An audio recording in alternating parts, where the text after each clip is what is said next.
Hey guys, magandang gabi. Good evening, good evening, good evening. Today is ano ngayon? Friday.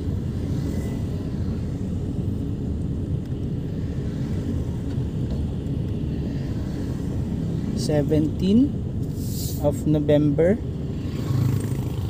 Hindi ako nagkakamali. 2023.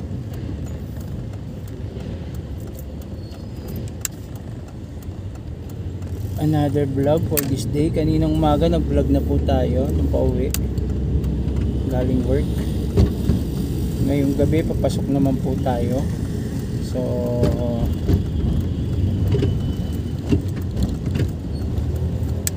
iyon, update tayo doon sa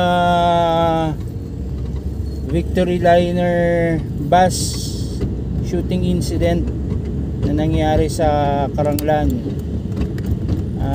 Nueva Ecija. So isang masaklap na anggulo ang isang tinitignan, no, ng ating mga kapulisan doon sa nangyari na pamamaril, at may kinalaman ito sa away ng mag-ina. So ang isa sa person of interest ay yung kanya mismong anak na lalaki. Bakit nangyari yon? Kasi kinasuhan pala nitong yung babae, no, na nabaril, biktima natin, yung kanyang sariling anak ng carnapping. At first week yata ng November nung gawin yung isa sa mga schedule na hearing nila.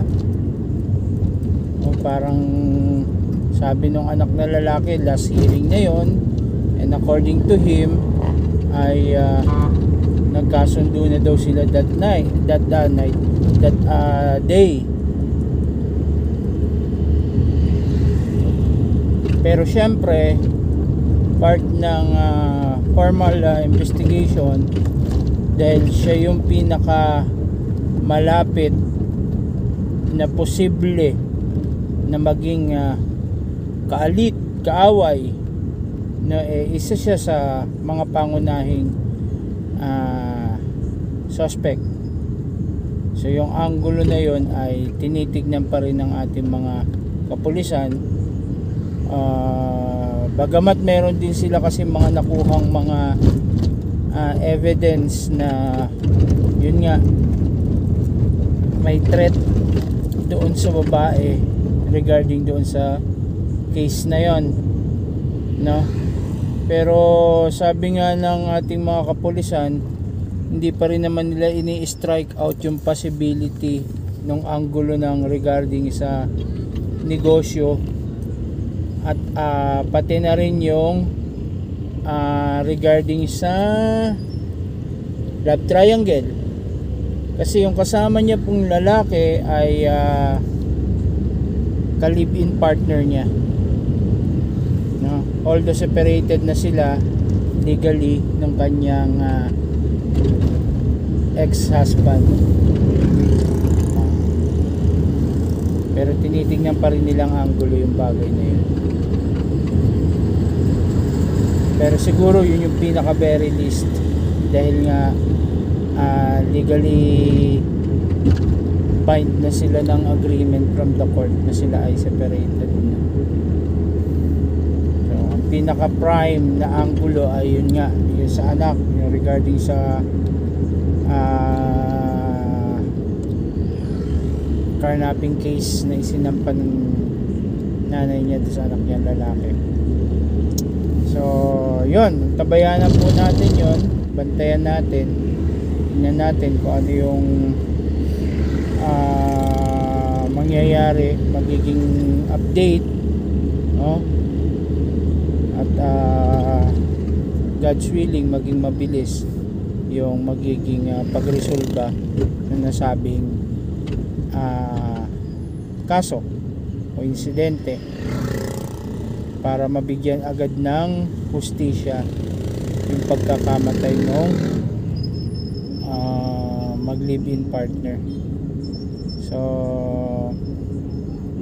yun lang guys, at